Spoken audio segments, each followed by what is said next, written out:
ഈസാ നബി അലൈഹിസ്സലാത്തു വസ്സലാം ആ നാട്ടിലൂടെ നടന്നു നീങ്ങുമ്പോ അവിടെയുള്ള ആളുകൾ ഈസാ നബി അലൈഹിസ്സലാത്തു വസ്സലാമിനെ കാണുന്നു. ഈസാ നബിയെ വന്ന് അവരെ സൽക്കരിക്കുന്നു. ഈസാ നബിയെ വന്ന് സൽക്കരിക്കുന്നു, നല്ല ഭക്ഷണം കൊടുക്കുന്നു, താമസിക്കാൻ ഇടം കൊടുക്കുന്നു, എല്ലാ സൗകര്യങ്ങളും കൊടുക്കുന്നു.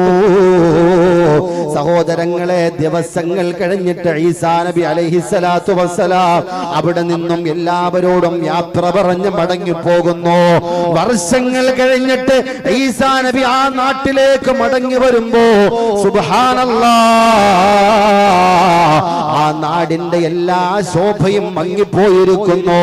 ആ നാടിന്റെ സൗന്ദര്യമെല്ലാം നഷ്ടപ്പെട്ടിരിക്കുകയാണ്. നാടിന്റെ മനോഹാരിതയെല്ലാം ഇല്ലാതായി പോയിരിക്കുന്നു. പണ്ടുള്ള ഭംഗി കാണാനില്ല, നദികൾ കാണാനില്ല, ഒഴുകുന്ന ആറുകൾ കാണാനില്ല, തോടരുവികൾ കാണാറില്ല. സഹോദരങ്ങളെ, വൃക്ഷങ്ങളെല്ലാം ഉണങ്ങിക്കരിഞ്ഞു നിൽക്കുമ്പോ അതേ മൃഗങ്ങളെല്ലാം ചത്തൊടുങ്ങിപ്പോയി കിടക്കുന്നു. സഹോദരങ്ങളെ, ഈസാ നബി അലൈഹിസ്സലാത്തു വസ്സലാം അത്ഭുതപ്പെട്ടു പോയി. അവിടെയുള്ള നാട്ടുകാരോട് ചോദിച്ചു, ഞാൻ നാളുകൾക്ക് മുമ്പ് വന്ന നാട് തന്നെയാണോ ഇത്?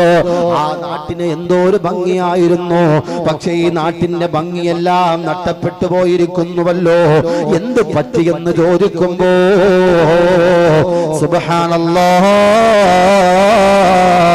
ഈസാ നബി അലൈഹിസ്സലാത്തു വസ്സലാമിനോട് ആ നാട്ടിലുള്ള ആളുകൾ പറഞ്ഞു കൊടുക്കുന്നു, ഈസാ നബിയെ, അങ്ങ് ഈ നാട്ടിൽ നിന്ന് പോയതിനു ശേഷം, അങ്ങ് ഈ നാട്ടിൽ നിന്ന് മടങ്ങിപ്പോയതിനു ശേഷം ഒരു ചെറുപ്പക്കാരൻ അന്യ നാട്ടിൽ നിന്നും നമ്മുടെ നാട്ടിലേക്ക് വരുന്നു.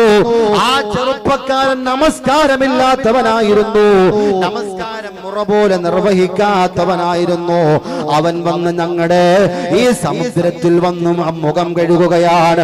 അവൻ വന്ന ആ വെള്ളത്തിൽ നിന്ന് വെള്ളം കോരി കുളിക്കുകയാണ്. അവൻ കുളിച്ചതിന് ശേഷം ആ സമുദ്രത്തിലെ വെള്ളമെല്ലാം വറ്റിപ്പോകുന്നു. ഈ വൃക്ഷങ്ങളെല്ലാം കരിഞ്ഞുണങ്ങി പോകുകയാണ്. എന്താണ് സഹോദരങ്ങളെ, ഒരു നാട്ടിലെ ആളുകളെ മുഴുവനും പടച്ചവനായ തമ്പുരാനും പരീക്ഷിക്കുകയാണ്. വെള്ളം കൊടുക്കാതെ വെള്ളമെല്ലാം വറ്റിച്ചുകൊണ്ട്, ബലമൂലാദികളെല്ലാം ഉണക്കി കരിച്ചുകൊണ്ട് പടച്ചവനായ തമ്പുരാൻ എന്തുകൊണ്ടാണ് പരീക്ഷിച്ചത് എന്നറിയോ?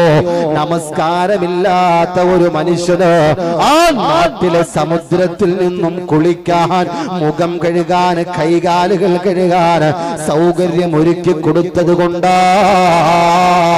അതുകൊണ്ടാണ് സഹോദരങ്ങളെ പറഞ്ഞത്, നമസ്കാരമില്ലാത്തവനെ നമ്മൾ കൂടുതൽ പരിഗണിക്കണ്ട.